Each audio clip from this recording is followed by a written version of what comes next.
दुष्ट टीचर का बच्चों पर अत्याचार। एक बार की बात है, एक गांव में सुनीता नाम की एक औरत रहती थी। वह बहुत गरीब थी। वह दूसरों के घरों में काम करके अपने घर का काम चला रही थी। सुनीता की एक बेटी भी थी जिसका नाम प्रिया था। प्रिया बहुत ही होशियार और समझदार लड़की थी। उसे पढ़ने का बहुत शौक था, लेकिन सुनीता के पास ज्यादा पैसे नहीं थे, जिसकी वजह से सुनीता अपनी बेटी प्रिया को नहीं पढ़ा पा रही थी। सुनीता को इस बात का बहुत दुख था और प्रिया भी अपनी माँ की मदद करने के लिए एक सब्जी की दुकान पर थोड़े बहुत काम कर दिया करती थी, जिससे उसे कुछ पैसे मिल जाया करते थे। ऐसे ही उनकी एक आम जिंदगी कट रही थी। एक दिन सुनीता अपनी मालकिन के घर पर झाड़ू पोछा कर रही थी। तभी वहाँ पर प्रिया भी आ जाती है। तब सुनीता की मालकिन सुनीता से पूछती है, अरे सुनीता, क्या ये तुम्हारी बेटी है क्या? हाँ मालकिन, यह मेरी बेटी है। वो अभी दुकान पर से आ रही है, इसलिए वह मेरे पास आ गई होगी। अरे ये तुम क्या बोल रही हो?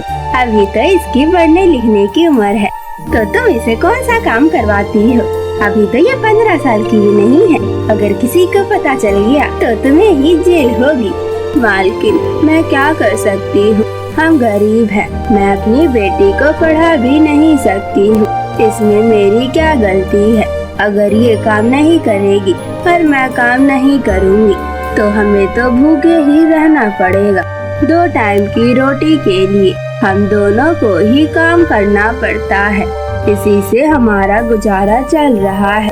अब आप ही बताओ, हम जैसे गरीब लोग कैसे अपने बच्चों को पढ़ा सकते हैं? ये पढ़ने में बहुत होशियार है, लेकिन मेरी मजबूरी है, मैं इसे नहीं पढ़ा पा रही हूँ। अरे तो इसकी चिंता मत कर, मैं आज ही अपने पति से बात करके इसका एडमिशन अपनी बेटी के स्कूल में करा देती हूँ। अगर ये उस स्कूल में पढ़ेगी तो बहुत अच्छा काम करेगी। सुनीता की मालकिन बहुत अच्छी थी, वह बहुत दयालु भी थी। आखिरकार सुनीता की मालकिन ने प्रिया का एडमिशन उस स्कूल में करा ही दिया। प्रिया बहुत खुश थी और वह अगले दिन स्कूल जाती है। प्रिया के पास अभी स्कूल के कपड़े नहीं थे, इसलिए वह अपने घर के ही फटे पुराने कपड़े पहन के गई थी, जिसकी वजह से उसकी क्लास की एक लड़की जिसका नाम रुबीना था, वह उसे देखकर हंसने लगती है और अपने 2-4 दोस्तों को लेकर उसकी बेइज्जती करने लगती है। अरे ये कौन हमारे स्कूल में आया है जिसके पास तो स्कूल की ड्रेस भी नहीं है? अरे ये तो भिखारन लग रही है। ये स्कूल वाले भी पता नहीं किस किस गरीब को इस स्कूल में एडमिशन दे देते हैं। वह लड़कियां ये सब कह ही रही थी कि क्लास में उनकी क्लास टीचर आ जाती है, जिसका नाम रेखा होता है। वह बहुत खड़ूस टीचर थी और अभी अभी इस स्कूल में उनका ट्रांसफर हुआ था। सभी बच्चे उससे बहुत डरते थे। वह हर किसी को छोटी छोटी गलतियों पर बहुत मारती थी, जिसकी वजह से बच्चे उनसे बहुत डरते थे और उसे देखकर सभी बच्चे अपनी अपनी सीट पर बैठ जाते हैं। यह देखकर प्रिया भी अपनी सीट पर बैठ जाती है। तभी रेखा प्रिया को देख लेती है और कहती है, अरे तुम्हारे स्कूल की ड्रेस कहाँ है? तुम ऐसे कैसे स्कूल में आ सकती हो? यह कोई गरीबों का धर्मशाला नहीं है जो कोई भी गरीब अपने घर की ड्रेस में आ जाए। तुम्हें यहाँ पर स्कूल की ड्रेस पहनकर आनी चाहिए थी। अब तो तुम मेरे हाथों से बचोगी नहीं। तब प्रिया कहती है, मैडम मेरे स्कूल की ड्रेस अभी नहीं आई है। मेरी माँ आज मेरे लिए स्कूल की ड्रेस खरीद कर ले आएगी और मैं कल से उसे पहन कर आ जाऊंगी।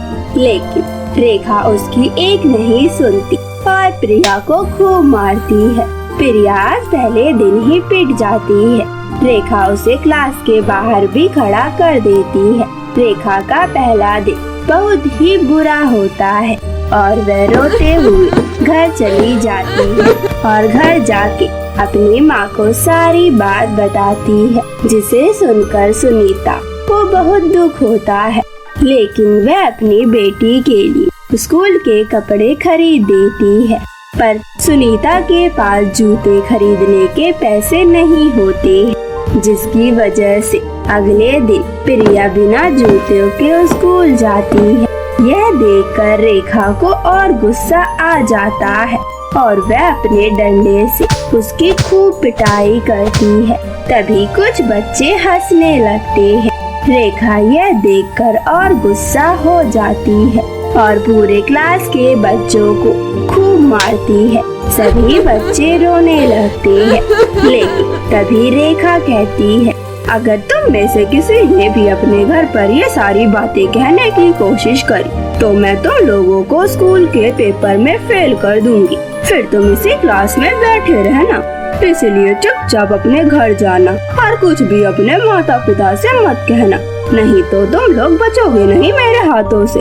ये सुनकर सभी बच्चे चुप हो जाते हैं और छुट्टी होने पर सभी बच्चे चुपचाप अपने घर चले जाते हैं। और ऐसे ही रेखा का दिन प्रतिदिन अत्याचार बढ़ता ही चला जा रहा था, जिससे सभी बच्चे परेशान हो चुके थे और वह रेखा टीचर से डरने लगे थे।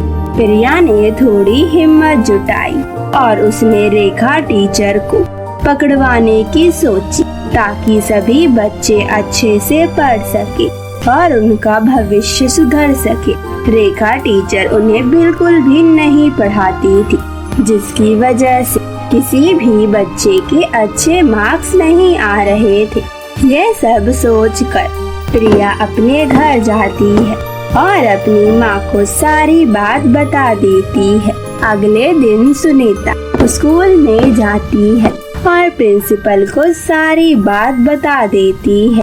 दूसरी तरफ क्लास में प्रिया जानबूझकर स्कूल का काम करके नहीं लाती है, जिसे देखकर रेखा बहुत गुस्से में आ जाती है और उसे पीटना शुरू कर देती है। तभी वहाँ पर स्कूल के प्रिंसिपल आ जाते हैं और रेखा को इतनी बेरहमी से प्रिया को पीटते हुए देख लेते हैं।